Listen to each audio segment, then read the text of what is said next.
ครูพักเทวดาและมนุษย์ทั้งหลายพุทโธเป็นผู้ตื่นแล้วเบิกบานแล้วภควาติเป็นผู้จำแนกแจกแบ่งพระธรรมดังนี้แล เยวะตยวะเตนะสัมมาพุทเตปุกังนังปัตตังมยายังตังสุหันไดอันพระเจ้าได้กระทำแล้วในพระพุทธเจ้าด้วยกายวาจาหรือด้วยใจพุทโธปฏิกัณนะตัวสยัมตังของพระพุทธเจ้าโดยโตอันล่วงไปแล้วกาลันตะเรสัมมาริสุทธวามุเตเพื่อข้าพเจ้าได้ระวังในพระพุทธเจ้าในการต่อไปอันธรรมยังธรรมานุสตินายังกโรมาเสวะโตภะคะวะตาธัมโมพระธรรมเป็นพระผู้มีพระภาคเจ้าตรัสไว้ดีแล้วสันติโกอันผู้อันรู้จักพึงเห็นเองปัญญาลิโกไม่คนไม่เลือกทางเอหิปัสสิโกเป็นความควรเรียกให้มาดูโอภะมะยิโกเป็นความควรน้อมเข้ามาในตนปัจจัตตังเวทิตาโกกิจโยนิเตอันเป็นโยชนทั้งหลายจะเป็นรู้จักความตนดังนี้แล อเยวะตยวะเตนะสัมมาธัมเมกัมมังปัตตังมยายังตังสุหันไดอันพระเจ้าได้กระทำแล้วในพระธรรมเจ้าด้วยกายวาจาหรือด้วยใจอนุปฏิกัณนะตัวสยันตังของพระธรรมเจ้าทรงขอโทษ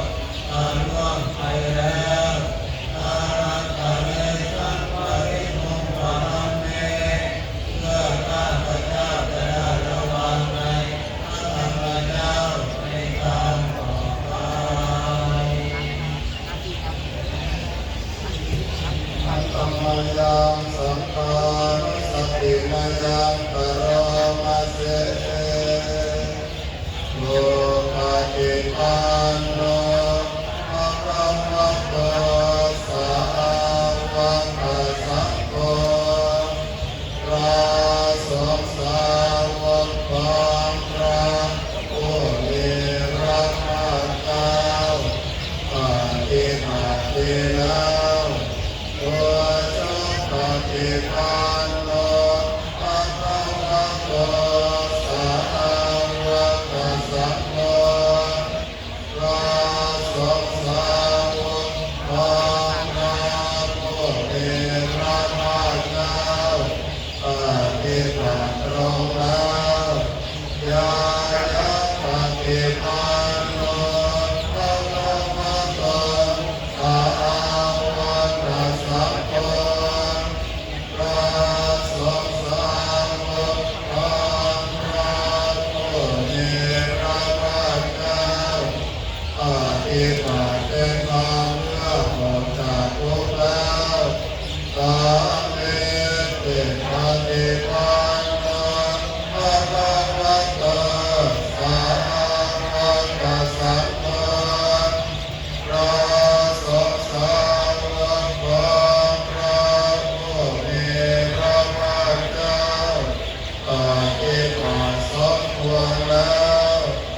าติตังเหตุราตานาเรปุริสายุกาเตเตโกเนวรุตังหลายสิอาคาปุริสาบุคลานาโดยบุคคลเล็กแต่เจสารตะวันตกสาวกสัตโตเอลาเกิดราสงสาวกของพระผู้มีพระภาคเจ้าอาหุนายโยเป็นผู้ควรของธรรมะอาหุนายโยเป็นผู้ควรของคนธรรมภาคินายโยเป็นผู้ควรของธรรมบุญอันตริการนิโยเป็นผู้ควรยกมือไหว้อนุตตรังบุญญาเกตังโลมัสสาเกเป็นเนื้อนาบุญของโลกให้มีนาบุญอื่นยิ่งกว่าดังนี้แลอายะวัตยวัตเตตัสสะมาสัพเพปุตตะนังสาราคะญายังอันตุปะนาไลสัพพะปัจจานังสัตังนะไมนะสัพพะเจ้าช่วยกายช่วยใจอันโมไม่เป็นแถว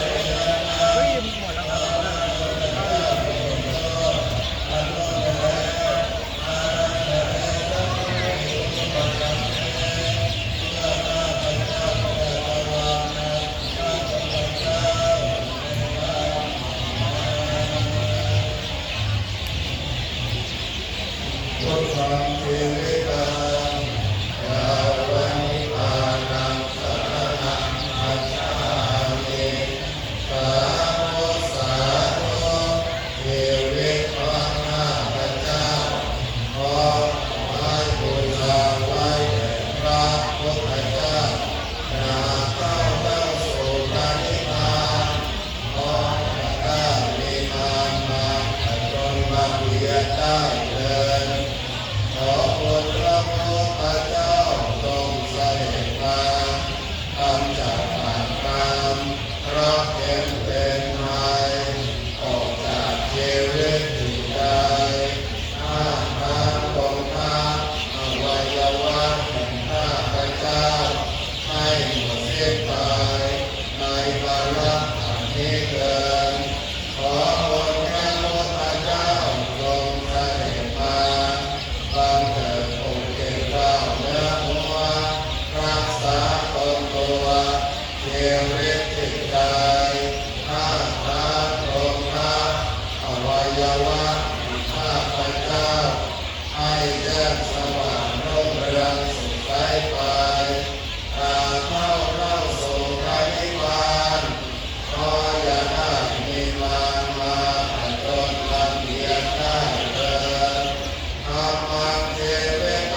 วิตจิตใจอาหารองค์พระอวัยวะแห่งข้าพเจ้าให้แจ้งสว่างรุ่งเรืองสุขใสไปเราเข้าสู่พระนิพพานขออย่าได้มีมารมาปัจจุบันเวียนได้เถิดอันตมยังโอวาป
ยังพาลงให้ยกขึ้นไว้และขอขมาทำใจลูกเลยทำเลวระยำอย่าพันธาทำได้ลูกเลยทำแล้วระยำอย่าพันธา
จนหลักนี้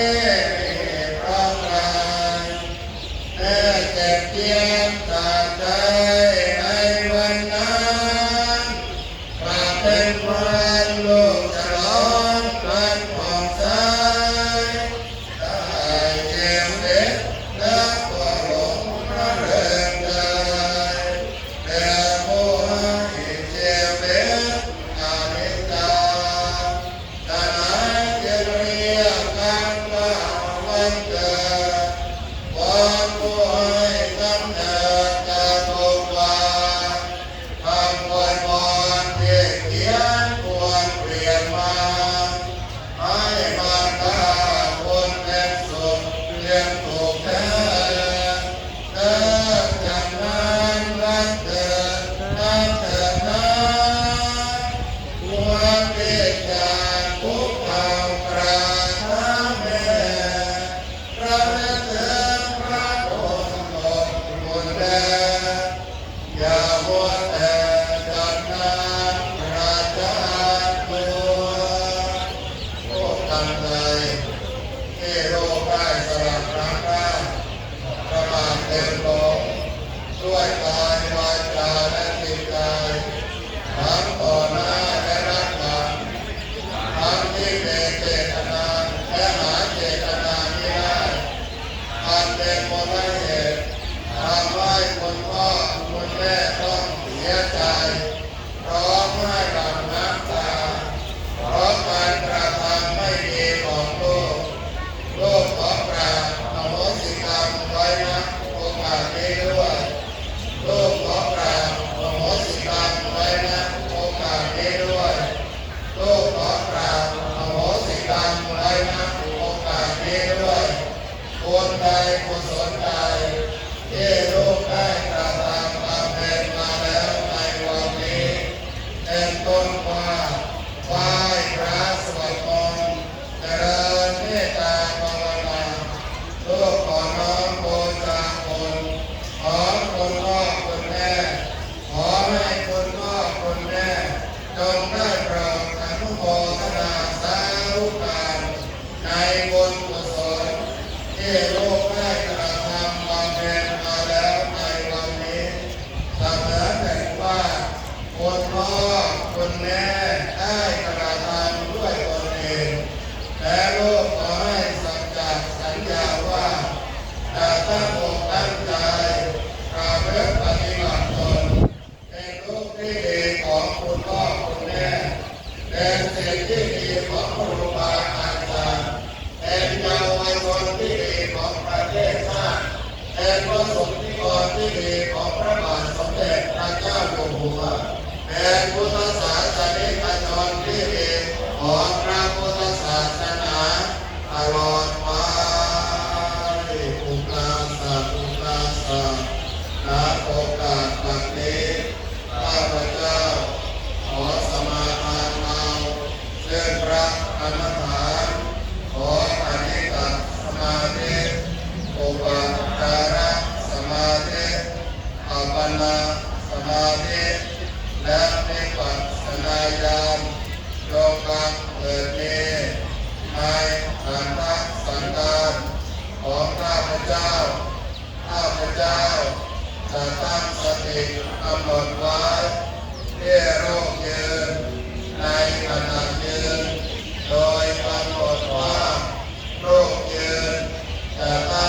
ำรงสติให้มั่นหลับตาลงเบาๆเอาสติกำหนดไว้ที่ท้อง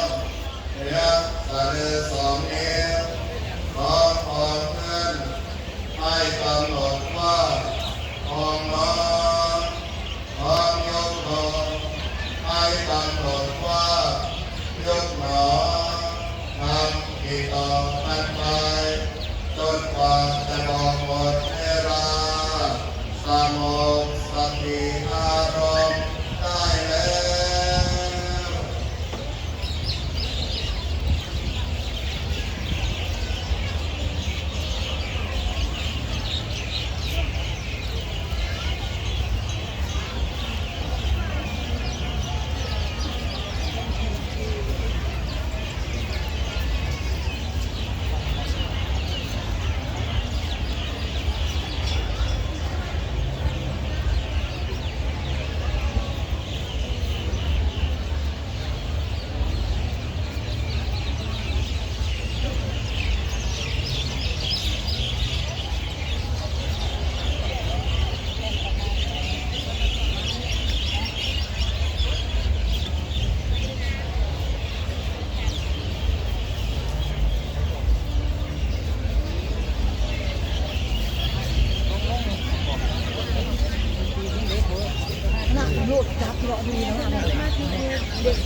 ของแท้ค่ะแท้เลยนะย้ายน้ำเนี่ยน้ำได้ลงไป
เยี่ยมอ่ะ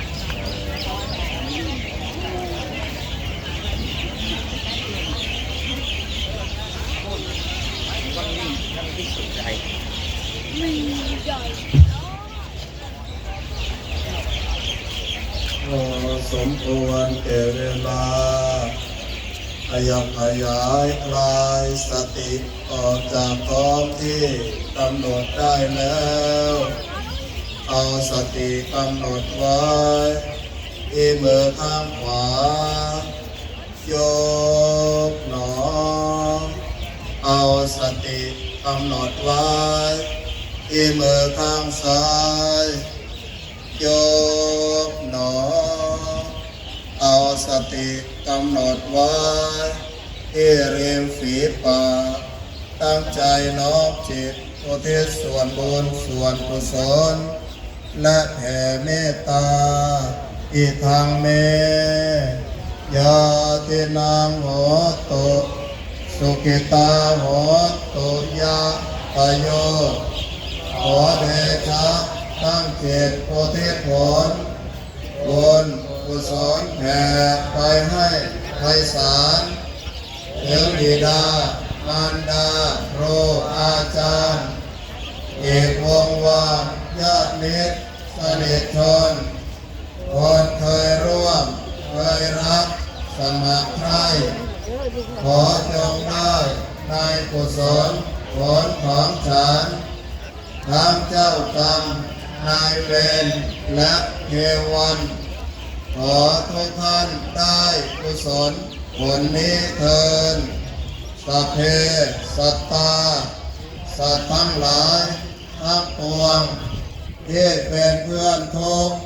เกิดแก่เจ็บตาย ด้วยกันหมดทั้งสิ้น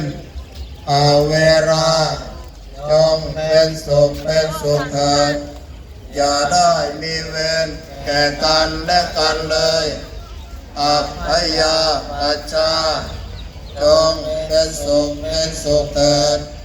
อย่าได้เบียดเบียนซึ่งกันและกันเลยอาเนคาจงเป็นสุขเถิดอย่าได้มีความทุกข์กายทุกข์ใจเลย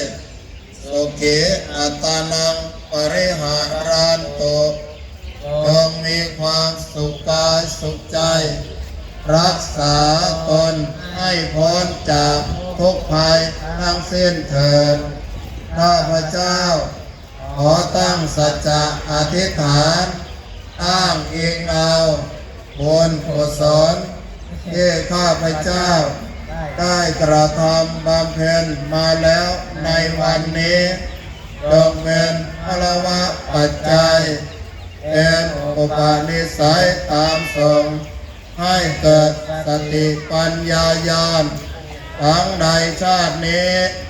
และชาติหน้าตลอดชาติอย่างยิ่งได้แก่ความพ้นทุกข์คือพระนิพพานข้าพเจ้าทั้งหลายขอน้อมถวายเป็นพระราชกุศลแด่พระบาทสมเด็จพระเจ้าอยู่หัวสมเด็จพระนางเจ้าพระบรมราชินีพระบรมวงศานุวงศ์ทุกพระองค์จงทรงพระเกษมสำราญ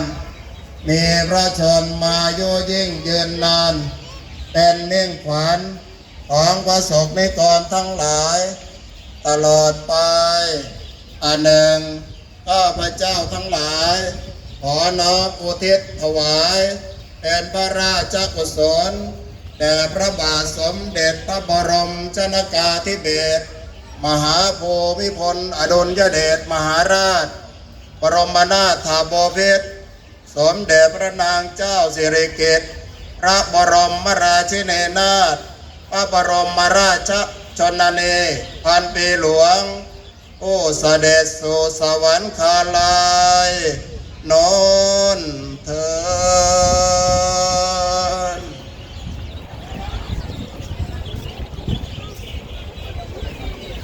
ไปไหว้พระธาตุพนมปุริมายาทักขินายาปัจฉิมายาอุตรายาอิทิมายาอุปาริมายาอิสายากัปปนะกิริสเมงปะพะเตมหากัสสเปนะหาปิตังโอทาอุรังคาถาตุงศิรสานามาเมสุวรรณรัชตังรัตนังปณิตังโอทาอุรังคาเจติยังอหังวันทาเอสัพพะทารัตนัตเยอมาเทนะอวารันตเยนะกตังสัพพังอปราทังธรรมันตุโนพันเตเจติเยปมาเท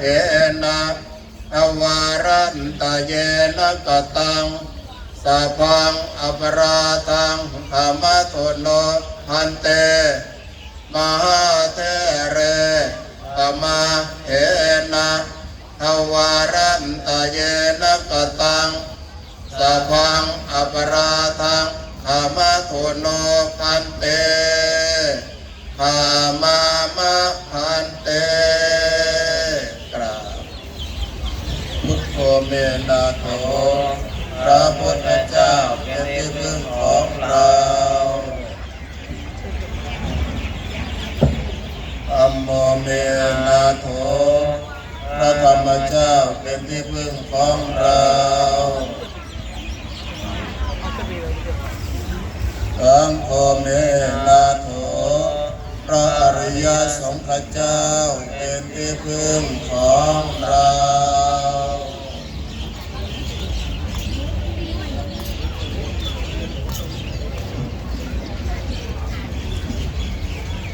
กันว่าบุญบาปนี้เป็นคู่คือเงามันหักติดตามเฮาสู้วันบ่มีเว้น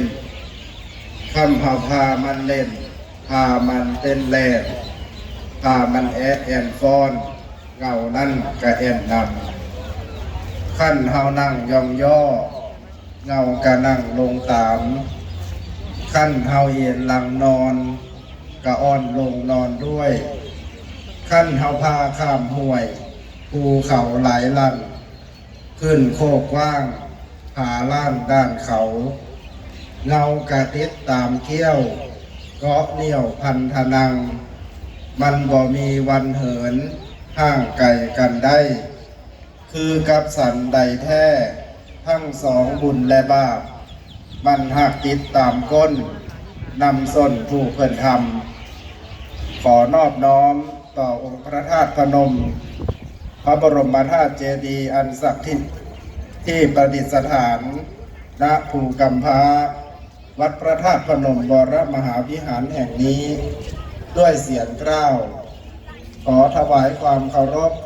พระเดชพระคุณพระธรรมวชิรโสพลที่ปรึกษาเจ้าคณะภาค10เจ้าวาดวัดพระธาตุพนมวรมหาวิหารผู้เป็นอธิบดีสงฆ์แห่งดินแดนอาวาสธรรมธาตุเจดีย์แห่งนี้ที่เคารพอย่างสูงกราบนมัสการพระเถรานุเถระเจ้าคณะพระสังฆาธิการพระสงฆ์ที่เคารพทุกรูปเรียนท่านว่าที่ร้อยตรีรวยรุ่งไครบุตรรองผู้ว่าราชการจังหวัดนครพนมประธานในพิธีที่เคารพอย่างสูงท่านสุภลักษณ์ไครบุตรรองนายกเหล่ากาชาติจังหวัดนครพนมคุณพ่อไพจิตรศรีวรขานหัวหน้าส่วนราชการและผู้ร่วมพิธีที่เคารพทุกท่านขอต้อนรับพี่น้องพุทธศาสนิกชนเข้าสู่งานนมัสการองค์พระธาตุพนมในคืนที่7ของงานวันนี้ตรงกับวันอาทิตย์ที่1เดือนกุมภาพันธ์พุทธศักราช2569ตามกำหนดผัดนัดหมายในเวลา1 ทุ่มโดยประมาณจะเริ่มในส่วนของพิธีการฟังพระธรรมเทศนาเพื่อน้อมบูชาองค์พระธาตุพนมในเทศกาลงานนมัสการพระธาตุพนมประจำปีพุทธศักราช 2569 ซึ่งในวันนี้ทางจังหวัดนครพนมได้มอบหมายและเรียนเชิญส่วนราชการเพื่อร่วมฟังพระธรรมเทศนาในนามของจังหวัดนครพนมประกอบไปด้วยมหาวิทยาลัยนครพนมมหาวิทยาลัยรามคำแหงสาขาวิทยาบริการเฉลิมพระเกียรติจังหวัดนครพนมสำนักงานเขตพื้นที่การศึกษาประถมศึกษานครพนมเขต1สำนักงานเขตพื้นที่การศึกษาประถมศึกษานครพนมเขต2สำนักงานส่งเสริมการเรียนรู้จังหวัดนครพนมวิทยาลัยเทคนิคนครพนมสำนักงานศึกษาธิการจังหวัดนครพนมประธานคณะกรรมการการอาชีวศึกษาจังหวัดนครพนมสำนักงานเขตพื้นที่การศึกษามัธยมศึกษานครพนมศูนย์การศึกษาพิเศษประจำจังหวัดนครพนมศูนย์วิทยาศาสตร์เพื่อการศึกษานครพนมสำนักงานส่งเสริมสวัสดิการและสวัสดิภาพครูและบุคลากรทางการศึกษานครพนมสำนักงานประชาสัมพันธ์จังหวัดนครพนมสถานีวิทยุกระจายเสียงแห่งประเทศไทยจังหวัดนครพนมอำเภอเมืองนครพนมอำเภอธาตุพนมเทศบาลตำบลธาตุพนมสำนักงานวัฒนธรรมจังหวัดนครพนมและสำนักงานพระพุทธศาสนาจังหวัดนครพนมซึ่งในวันนี้ทางสถานีวิทยุกระจายเสียงแห่งประเทศไทยจังหวัดนครพนมจะได้เผยแพร่ภาพและเสียงผ่านทางFacebook ไลฟ์ของทางสถานีและการเผยแพร่เสียงผ่านสถานีวิทยุกระจายเสียงแห่งประเทศไทยจังหวัดนครพนมเป็นประจำทุกคืน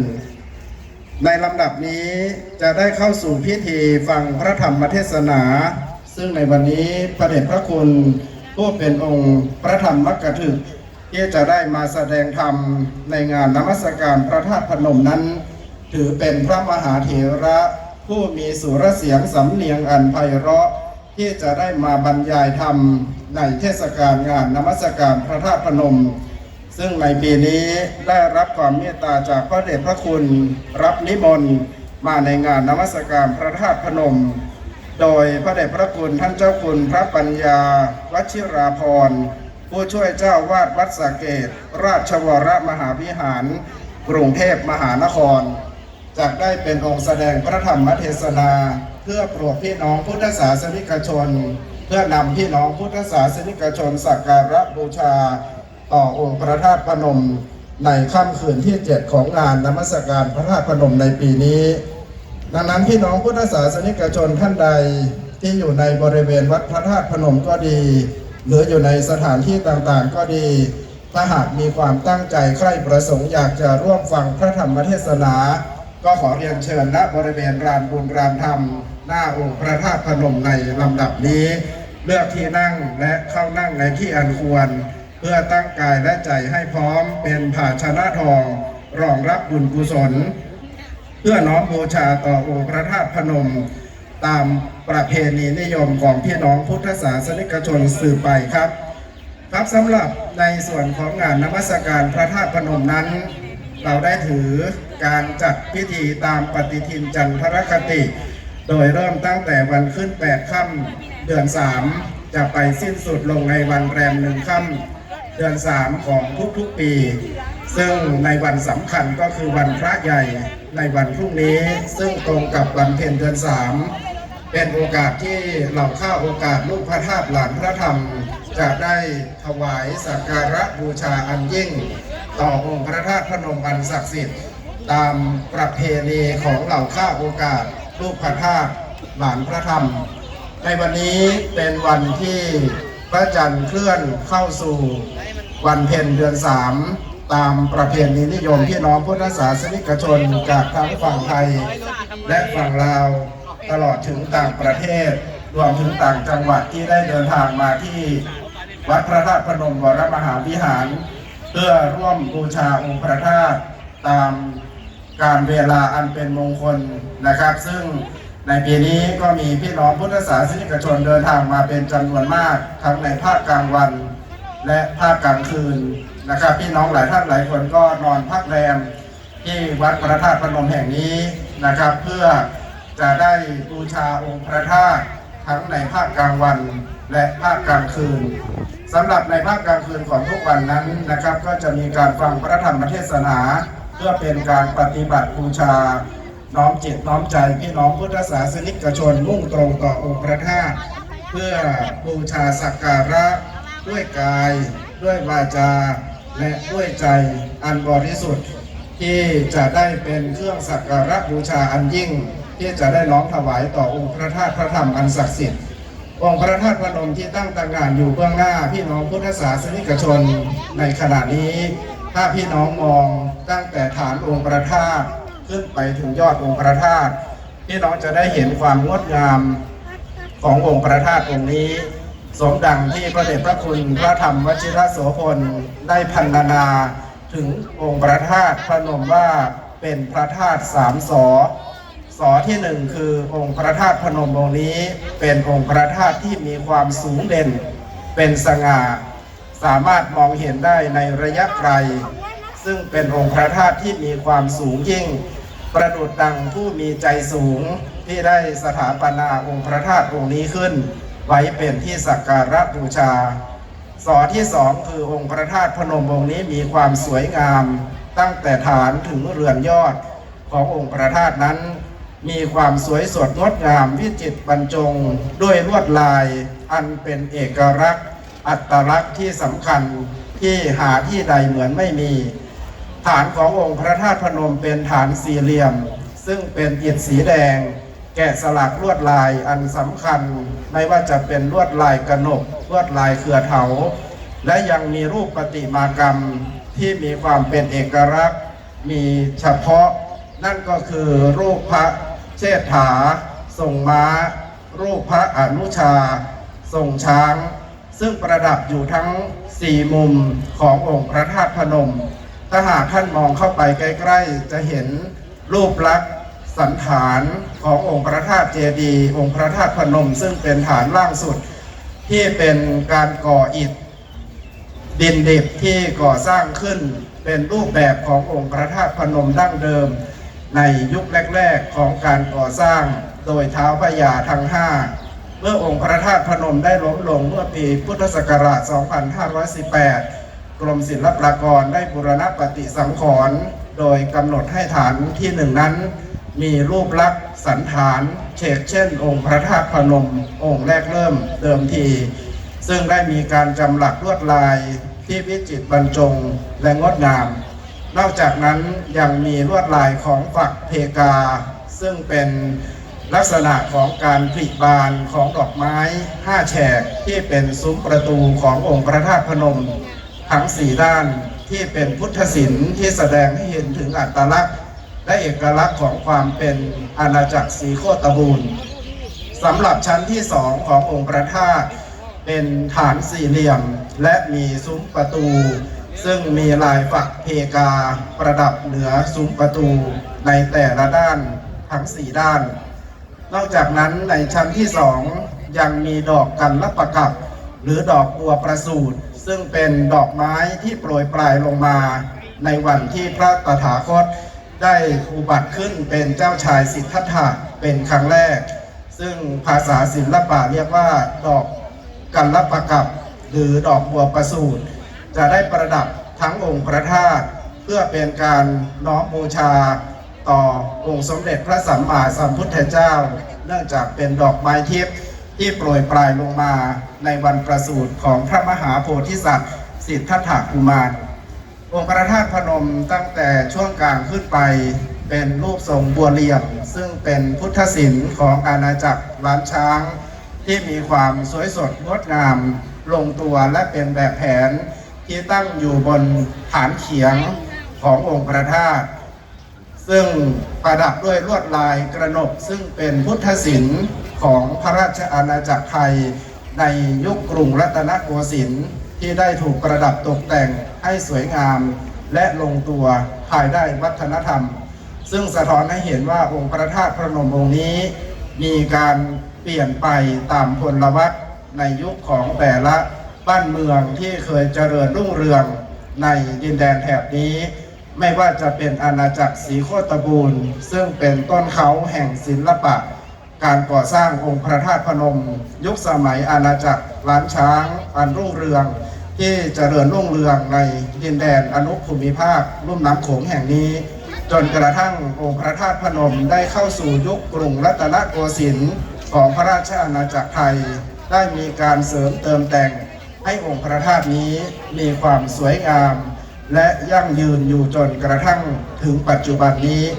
นี่คือความสวยงามขององค์พระธาตุพนมที่ปรากฏให้เราได้เห็นจนกระทั่งถึงปัจจุบันนี้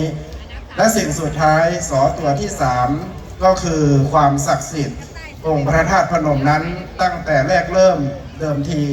ตั้งแต่ที่ท้าวพญาทั้ง5ได้มาสถาปนาองค์พระธาตุพนมไว้ณดอยกัปปนะคีรีหรือภูกำพร้าริมฝั่งแม่น้ำขรนาทีหรือแม่น้ำโขงที่วัดพระธาตุพนมวรมหาวิหารก็ยังคงความศักดิ์สิทธิ์เรื่อยมามีเหล่าข้าโอกาสเป็นผู้ยืนยันถึงความศักดิ์สิทธิ์ขององค์พระธาตุว่าแม้แต่องค์พระธาตุนี้จะผ่านวิกฤตการณ์สงครามหรือภัยพิบัติในบ้านในเมืองแต่องค์พระธาตุนั้นไม่ได้รับผลกระทบกระเทือนจากภัยสงครามหรือความขัดแย้งความวุ่นวายที่เกิดขึ้นแต่อย่างไรนั่นแสดงให้เห็นถึงความศักดิ์สิทธิ์ขององค์พระธาตุพนมที่ยังคงตั้งตระหง่านโดดเด่นอยู่ริมฝั่งแม่น้ำโขงเป็นศูนย์รวมจิตใจของเหล่าข้าโอกาสลูกพระธาตุหลานพระธรรมเป็นระยะเวลาร่วมกว่า 2,000 กว่าปีมาแล้วที่ยังคงปรากฏเด่นชัดด้วยความศักดิ์สิทธิ์ขององค์พระธาตุดังนั้นพระเดชพระคุณท่านเจ้าคุณพระธรรมวชิรโสพลท่านจึงพรรณนาถึงองค์พระธาตุนี้ไว้เป็น3 สอนั่นคือพระธาตุพนมมีความสูง พระธาตุพนมมีความสวยและพระธาตุพนมมีความศักดิ์สิทธิ์ซึ่งเป็นสิ่งที่พี่น้องพุทธศาสนิกชนทุกท่านทุกคนที่ได้มุ่งหน้ามาที่วัดพระธาตุพนมนั้นก็มุ่งหมายที่จะทำการสักการะอันใหญ่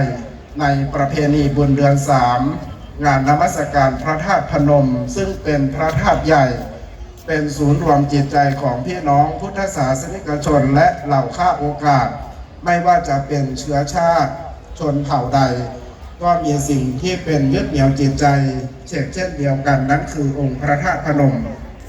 สำหรับในวันนี้พี่น้องพุทธศาสนิกชนที่ได้เดินทางมาแล้วก็ขอเรียนเชิญนะครับอีกสักครู่นะครับก็จะได้เข้าสู่พิธีฟังพระธรรมเทศนาโดยพระเดชพระคุณผู้เป็นพระธรรมกถึกผู้เพียบพร้อมในการแสดงพระธรรมเทศนาที่มีความไพเราะและงดงามทั้งอรรถะและพยัญชนะซึ่งในโอกาสนี้เราก็จะได้มีโอกาสได้ฟังธรรมจากพระเดชพระคุณในเทศกาลงานนมัสการพระธาตุพนมประจำปีพุทธศักราช 2569 ซึ่งในขณะนี้พระเดชพระคุณพระปัญญาวชิราภรณ์ผู้ช่วยเจ้าอาวาสวัดสระเกษราชวรมหาวิหารกรุงเทพมหานครได้เดินทางมาถึงบริเวณมณฑลพิธีเป็นที่เรียบร้อยแล้วขอถวายการต้อนรับพระเดชพระคุณด้วยความเคารพครับ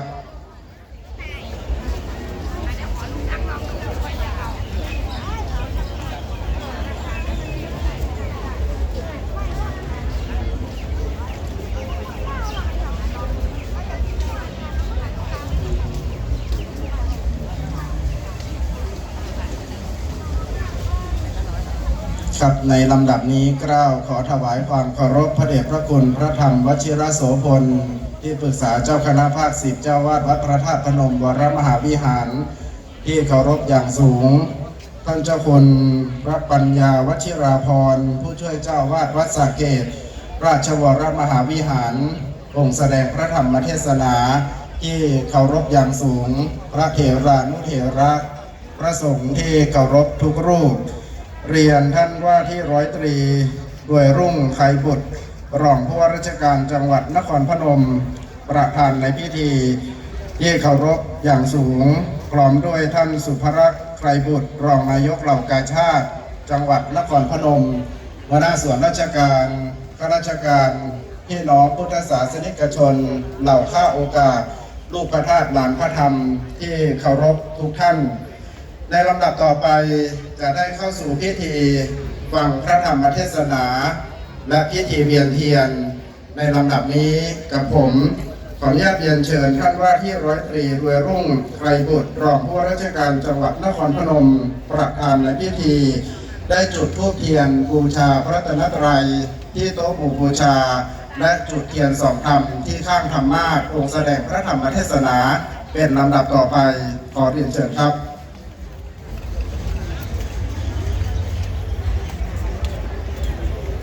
เรียนเชิญพี่น้องพุทธศาสนิกชนทุกท่านประนมมือขึ้นครับ